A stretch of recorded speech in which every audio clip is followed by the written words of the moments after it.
नमस्कार, आप देख रहे हैं law in the spiritual secret और आज हम बात करने वाले हैं दिवाली की।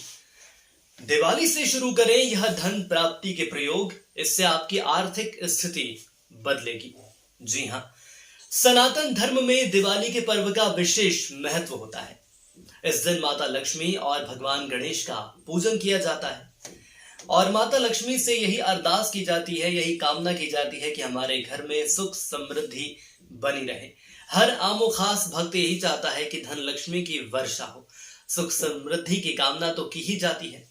कार्तिक मास की अमावस्या के दिन पड़ने वाले इस त्योहार को मनाया जाता है, घर को सजाया जाता है, चारों तरफ रोशनी रहती है। और यदि शास्त्रों की मैं बात कर लूं तो शास्त्रों में भी दिवाली के दिन कुछ विशेष उपायों के बारे में जानकारी दी जाती है। कुछ ऐसे ही उपाय आज हम आपके लिए लेकर आए हैं और यदि इन उपायों को आप अपनाते हैं तो आप ये मानकर चलिए कि ऐश्वर्य की प्राप्ति तो आपको होगी ही, इसके साथ ही साथ महालक्ष्मी का आशीर्वाद भी आपको प्राप्त होगा। और हम साथ में आपको ये भी बताएंगे कि किन लोगों को माँ लक्ष्मी का आशीर्वाद मिलता है और किन लोगों के पास माँ लक्ष्मी नहीं रहती है। तो कमियां हमें पता चल जाएंगी कि आखिर हमें क्या नहीं करना चाहिए जिसके चलते माँ लक्ष्मी हमारे पास नहीं रहती हैं। और ऐसे लोगों की भी जानकारी देंगे जिनके बारे में जानकारी पता चलेगा कि माँ लक्ष्मी आखिर कैसे लोगों के घर जाना पसंद करती हैं। तो आइए जानते हैं इन उपायों को। सबसे पहले बात करते हैं साधना की। जो लोग साधना करते हैं उनको यह ध्यान रखना चाहिए कौन सी बातें हैं जो हमें करना चाहिए, कौन से वो काम है जो कि हमें करना चाहिए। ये बहुत महत्वपूर्ण होता है जिनके माध्यम से आर्थिक स्थिति बेहतर हो सकती है। और यह प्रयोग बहुत छोटे होते हैं और ये बेहद आसान होते हैं, इसे हर व्यक्ति कर सकता है। जिनको करने से आपके घर में जो आपके घर का माहौल है वो पूरा सकारात्मक माहौल बन जाएगा। लक्ष्मी जी का पूजन करने के बाद अगर आप इन बातों का ध्यान रखेंगे तो आपके हालात भी सुधर जाएंगे। आज के दौर में हम देख भी रहे हैं कि आखिर लोगों के हालात आर्थिक रूप से बहुत बिगड़े हुए हैं। तो सबसे पहले जब आप प्रातः काल उठते हैं तो परमपिता परमेश्वर का धन्यवाद आपको करना चाहिए। ये बहुत जरूरी होता है क्योंकि एक नया दिन, नई चुनौती, नया जीवन उन्होंने हमको दिया है। उन्होंने हमें जीवन में एक और मौका दिया है, जीवन को एक बार फिर से बेहतर दिन दिखाया है। और उसके बाद आपको अपना स्वर देखना चाहिए कि आखिर कौन सा स्वर आपका चल रहा है। यहाँ पर स्वर की यदि मैं बात करूं तो ये कहने का मेरा मतलब है कि आपके नाक का दायां स्वर चल रहा है या बायां स्वर चल रहा है, ये आपको ध्यान रखना चाहिए। अब इससे क्या होता है, देखिए इसका बहुत ही एक वैज्ञानिक तथ्य मैं आपको बताने वाला हूं। इससे क्या होता है कि जो आपका स्वर चल रहा है, सबसे पहले आप वही पैर उठाइए। मान लीजिए कि आपका उल्टा स्वर चल रहा है, दाहिने का या बाहिने नाक का स्वर चल रहा है, तो सबसे पहले वो पैर आप पृथ्वी मां पर रखें, धरती मां पर रखना चाहिए, उन्हें प्रणाम करना चाहिए।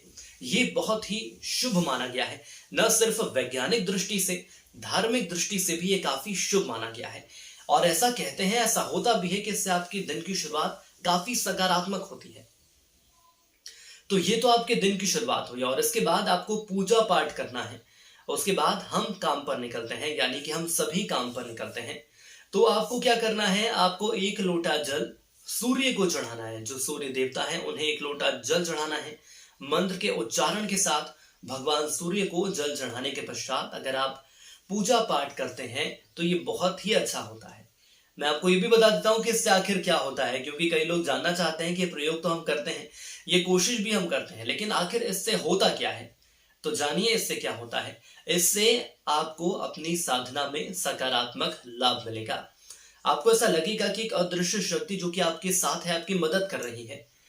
अब बात करते हैं घर का जो दरवाजा होता है, उसमें अंदर बाहर दोनों तरफ गणेश जी की फोटो लगा सकते हैं या आप चाहें तो उनकी मूर्ति लगा सकते हैं। बाजारों में देखा गया है कि कई ऐसे पोस्टर्स भी आते हैं गणेश जी के, उनकी मूर्तियां आती हैं जो कि आसानी से घर के दरवाजे पर लग सकती हैं। तो इसे आप जरूर लगाएं और इसके बाद देखिए कि आपके घर में कितना सकारात्मक माहौल हो जाएगा।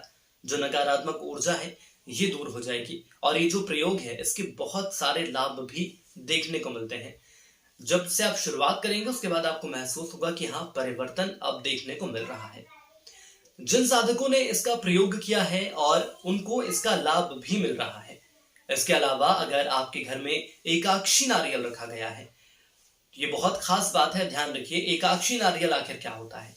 यदि आपने एकादशी नारियल अपने पूजा पाठ वाले स्थान पर रखा है या जो आपका मंदिर है जहां पर आप पूजा पाठ करते हैं, वहां पर आपको एकादशी नारियल रखना बेहद जरूरी होता है। इससे क्या होता है, इससे बहुत सकारात्मक माहौल होता है, यह सकारात्मकता को लेकर अपने साथ आता है। और इसके साथ ही साथ अब हमें क्या नहीं करना चाहिए, तो हमें ये करना चाहिए कि जो उधार लोग लेते हैं इनसे हमें बचना चाहिए। उधार लेना ठीक नहीं माना जाता है। मनुष्य के भाग्य में उधार लेने के बाद परेशानियां आ जाती हैं। आमतौर पर यह देखा गया है और ये बात हम भी मानते हैं कि उधार लेते हैं उस वक्त इंसान जब परेशानियां होती हैं, लेकिन कोशिश ये करिए कि हम उधार ना लें। और अब बात करते हैं दान की, दान करने की। जिन लोगों के पास धन संपत्ति की समस्या है बनी रहती है, हमेशा परेशान रहते हैं, कोई ना कोई समस्या उनके सामने रहती है, ऐसे लोग क्या करें, ऐसे लोगों को सफेद चीजों का दान करना चाहिए। जैसे कि यदि अन्न की हम बात कर लें तो सफेद में आप चावल हैं, चावल का दान कर सकते हैं, या सफेद रंग की कोई मिठाई है तो मिठाई का आप दान कर सकते हैं। इसका दान हमें करना चाहिए। अगर आप किसी गरीब को वस्त्र देना चाहते हैं तो आप सफेद रंग के उस गरीब को वस्त्र दे सकते हैं। सफेद रंग ये मानकर चलिए कि बहुत अच्छा माना गया है, शुभ माना गया है, सकारात्मक माना गया है। तो यह अच्छे से आप जान लीजिए कि सफेद रंग की चीजों का हमें दान करना है। और सफेद रंग का जो सीधा तात्पर्य है वो है मां लक्ष्मी जी की कृपा से। यदि सफेद रंग का अन्न आप देते हैं या वस्त्र देते हैं या मिठाई खिलाते हैं या इसके अलावा कोई दूसरी चीज का दान करते हैं तो महालक्ष्मी की कृपा आप पर बनी रहती है।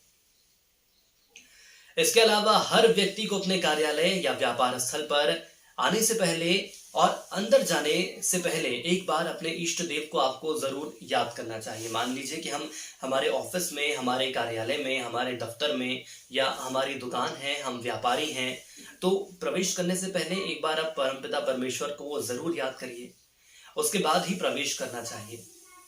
इससे आपको अपने दैनिक जीवन में उतारना है। ऐसा नहीं है कि सिर्फ दिवाली का जो वक्त आने वाला है या दिवाली नजदीक है इसलिए हम ऐसा कर रहे हैं।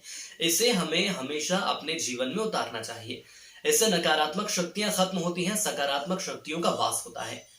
और अगर आप अपने घर से कुछ मीठा खाकर निकलते हैं, और यदि घर से मीठा खाकर निकलते हैं तो आपके आसपास सकारात्मक शक्तियों का वास होता है, जो कि अप्रत्यक्ष रूप से ही सही लेकिन आपके मदद करते हैं। जो देवी देवता होते हैं वो आपके साथ चल रहे होते हैं और आपके सारे कार्य सफल हो जाते हैं। और इसीलिए कहा जाता है, जो कई ऐसे नए भक्त हैं जो मुझे देख रहे हैं, जो सुन रहे हैं, आपने ये भी देखा होगा, घर की महिलाएं, माताएं हमारी ये कहती हैं कि घर से निकलते समय आप कुछ मीठा खाकर निकलिए, इससे आपके काम बन जाएंगे। तो इसका धार्मिक तत्व यही है, धार्मिक भाषा में इसका अर्थ यही है कि आखिर जो देवी देवता होते हैं वो हमारे साथ चलते हैं। इसके अलावा एक और प्रयोग आपको बताता हूं कि सभी लोगों के घर में आटे का उपयोग किया जाता है, लेकिन अगर आपके घर में गेहूं को पिसवाया जाता है और आटा घर पर आप लेकर आते हैं पिसवा कर, तो आप बना बनाया आटा न खरीदते हैं, कोई बात नहीं। तो जो गेहूं पिसवाने का दिन होता है, जिस दिन गेहूं पिसवाया जाता है, इस बात को आप ध्यान रखिएगा, चाहे तो लिख भी लीजिए। जिस दिन हम गेहूं पिसवाने के लिए जाते हैं वो दिन कौन सा होता है। यदि वो दिन शनिवार का होता है, अगर आप शनिवार के दिन गेहूं पिसवाने के लिए डालते हैं तो आप पर महालक्ष्मी जी की विशेष कृपा रहती है। जी हाँ, शनिवार का दिन बेहद महत्वपूर्ण माना जाता है। यह सारी चीजें प्रकृति के अनुरूप काम करती हैं। समय के साथ जो अलग अलग दिन रहते हैं वो दिन भी अपना प्रभाव डालते हैं, इसलिए दिनों का विशेष महत्व रखना भी हमें जरूरी होता है। कई बार यह होता है जिस दिन हम काम करते हैं वो दिन उस काम के लिए नहीं बना रहता है, या ये कहा जा सकता है कि उस दिन शक्तियां वैसा नहीं काम करती जैसा कि करना चाहिए। इसलिए आपको जो प्रयोग बता रहे हैं इससे सकारात्मक ऊर्जा आपको मिलती है, घर में सकारात्मक ऊर्जा का वास रहता है। यह सभी प्रयोग आप जानते हैं, लेकिन इन प्रयोगों का सही इस्तेमाल कैसे करना है, सही उपयोग आखिर कैसे करना है, इसकी भी जानकारी हमारे पास होनी चाहिए। और यदि जानकारी हमारे पास होती है तो सही प्रयोग करते हैं तो उसका सही फल भी आपको जरूर मिलता है। तो आज के लिए इतना ही। दिवाली पर जो कुछ खास उपाय हैं वो मैंने आपको बताए हैं, जरूर इसे करिएगा। और साथ ही साथ कोशिश ये करिएगा कि ना सिर्फ दिवाली, दैनिक जीवन में भी इसे हम हमारे जीवन में ढालें। तो आज के लिए इतना ही। जय श्री कृष्णा। और यदि आपको हमारा वीडियो पसंद आया है तो लाइक करें, चैनल को सब्सक्राइब करें। कुछ और यदि सवाल आप हमसे जानना चाहते हैं तो इसका जवाब भी हम आप तक पहुंचाने की कोशिश करेंगे। तब तक के लिए नमस्कार।